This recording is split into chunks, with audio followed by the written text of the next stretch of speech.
About 10:30, I get a call from my son Holden. There's been an accident, Mom. We're being diverted. And Dad and Mrs. Andary aren't answering. December 5th, 2014, a Friday night, and one that would leave a dark hole in the hearts of two Mid-Michigan families. My husband and best friend, Ellen, traveled north on 127 to watch our boys play hockey. After the game, Scott Kunert called his wife. Holden had his best game. Can't wait to see you. Love you. See you soon. That would be the last time Christine would ever hear from her husband. A man speeding the wrong way down US 127 near Mount Pleasant hit Scott and Ellen's vehicle head-on. A policeman walked in our door to say that Scott was killed, and Ellen had been flown to Sparrow Hospital. One of my doctor friends had seen Ellen in the emergency room and called me up and recognized her because she came in as a Jane Doe. Did you know at that point and that night that if she was going to make it or not? Oh, no. It was 50-50 in my mind. Ellen survived the night, and her husband, Dr. Michael Andary, was hopeful. She was unconscious.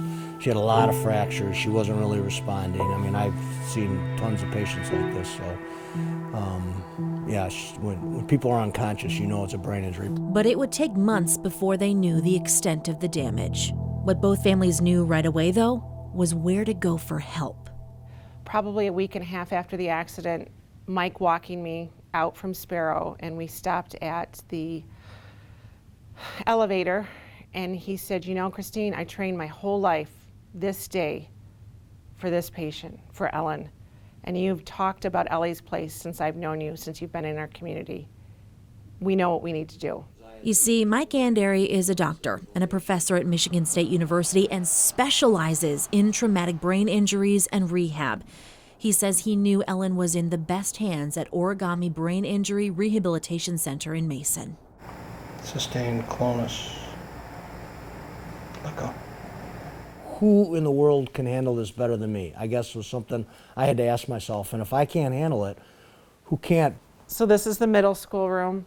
And Christine is the director of Ellie's Place in Lansing, which helps children and teens grieve the death of loved ones.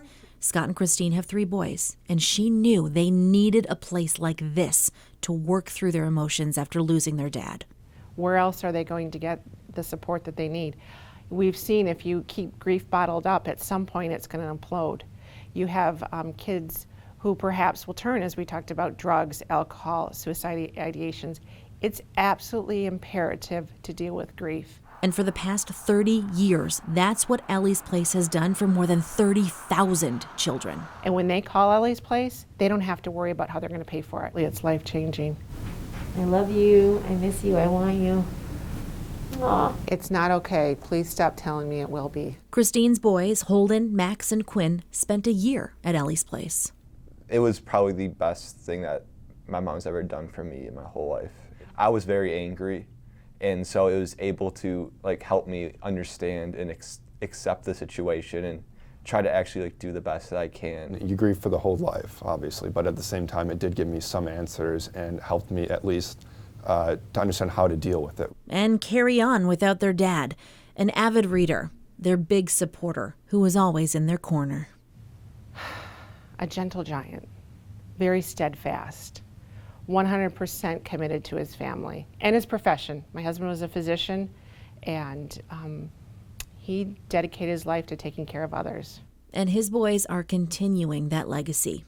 Max and Holden even volunteer here at Ellie's Place today, working with children and teens just like them as they start to navigate life without a loved one. Ellen, how are you doing today?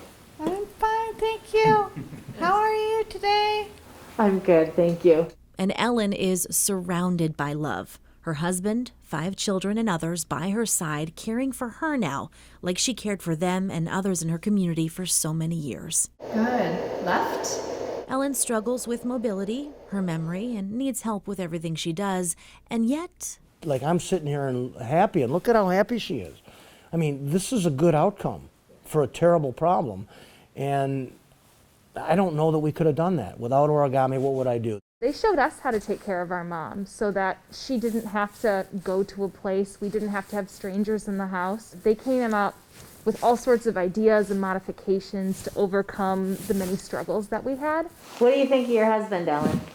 What do you think of Mike? Mike is wonderful. It's not what she always says. Ellen is full of love and faith and grace, and her soul just shines. Though different, Christine still talks with her best friend, and with her boys, and memories of her husband Scott, she finds the strength to keep going. I remember a few months before the accident, and this guides me to this day of things happening in our life, and I was pretty upset, and he just grabbed me by my shoulders and said, Christine, our life is much bigger than this. We have so much more to do. You can't get caught up in this. Our life is so much bigger. And that's what I continue to hold close to my heart.